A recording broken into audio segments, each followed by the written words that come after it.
discuss Ruth Waters' art, and you are a sculptor. I've been a sculptor for a long time.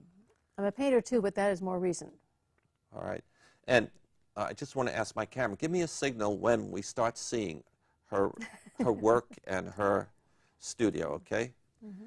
And how did you decide to be, well, here we are right now. All right. This is your studio. Mm-hmm. And that's where the workbenches are. And I'm looking at wood. Mm-hmm. I have logs stashed everywhere because there's no seasoned log store. Logs come to me various ways. People call and say, oh, my neighbor's cutting a tree down. Do you want some? And sometimes logs arrive on my doorstep, and I don't know where they came from. But anyway, so I have them stashed under the workbenches here and yon. Well, that's some finished work. Some finished work. And I want to ask, when you start a project, when you get an idea, well, what do you have an idea in the first place, or do you just start chopping away? Would you tell us about the mental process? Okay. Because it takes quite a while for a fresh cut log to be ready to carve, I live with it, and I'll spot the next one I want to work on. Generally, when I'm sanding on a piece, that's a great impetus to the imagination to think about what I'd rather be doing is carving. Sanding is not fun.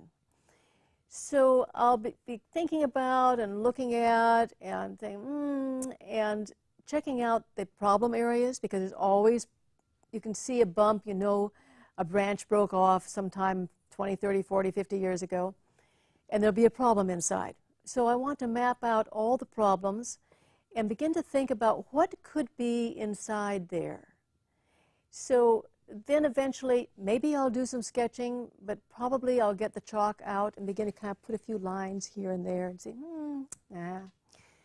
rub them out and try something else. And it'll be a while in the design stage before what's in my head works well enough with what I've got, because I can't carve what's not there.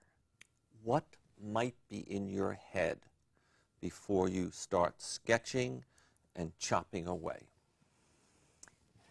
Well, I suppose that people, in and of themselves, and the relationships between people have been a recurring theme in my work for many, many years. I find the dynamics of people very interesting. Dynamics between people. Like, can you give me an example?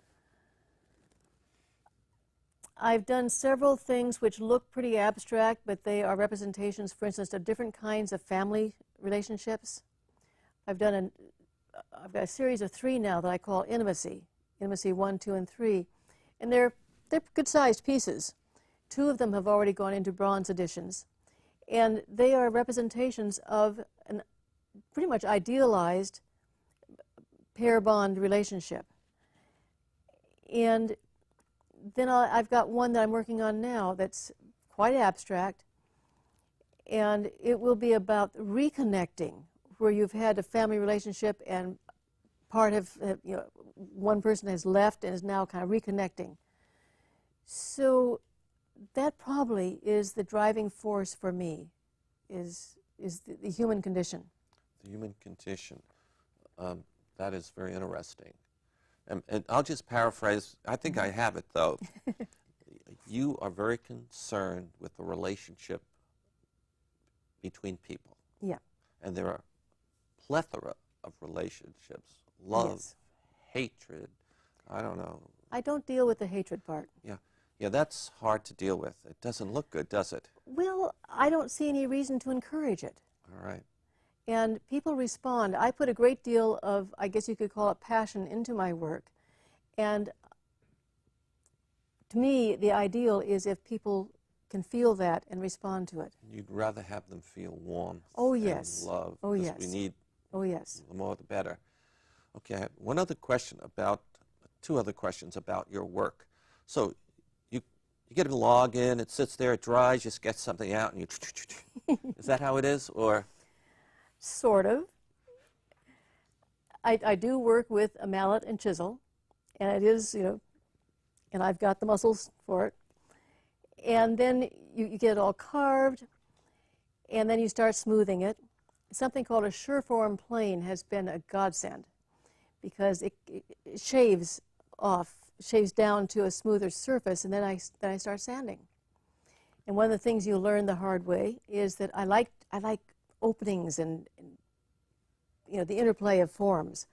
Well, that means that there's space between elements of a design. Well, one thing you learn by the time you get to sanding, the first one you do like that, is don't cut a hole unless it's big enough to get your fingers in. Oh, because you Sounds can't simple. sand it, right? Yeah. And what happens if you cut something out over here and then you decide, well, it doesn't work with my design? One of the advantages of working in hardwoods, and I love these gorgeous, wonderful, really hard woods, is that the work goes slowly enough that you can see those pitfalls before and they don't happen. And you don't get slivers, you don't get stuff breaking. It's too much work to bother with inferior wood and softwood. All right. So it just goes slowly enough. Just want to take a break for a moment. My guest is Ruth Waters. She founded the 1870 Art Center in Belmont, California, and she's given all of us a roadmap to help us found similar organizations in any part of the United States. She also founded the Peninsular Art Museum, and at this moment I want to start asking her some questions about how she did that one. So